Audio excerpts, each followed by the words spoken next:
પાના નંબર 90 ઉપર પહેલી વાંચો તો બેટા. એક ડાળી પર 2 ફૂલ, બીજી ડાળી પર 3 ફૂલ, બંને ભેગા કરી કેટલા થાય ભાઈ? 5. લખી દો 5. મોઢે સરવાળો કરતા જાઓ. ચલો બીજું. કબૂતર ચણતા હા ને આવતા બીજા 8 કેટલા હા થાય ચલો શાનવી 8 માં 4 ઉમેરો મોઢે ગણો. સમજી ગણો કેટલા થયા સુહાની? લખો 12.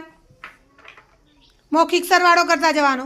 લાલ રંગની 8 લખોટીઓ ને પીળી રંગની છે 7 પેલા ઉભા રહો બેટા. પેલા 8 માં 7 ઉમેરો તો 9 10 11 12 13 14 15. હા 15 માં બીજી કેટલી ઉમેરવાની છે? 7. 15 માં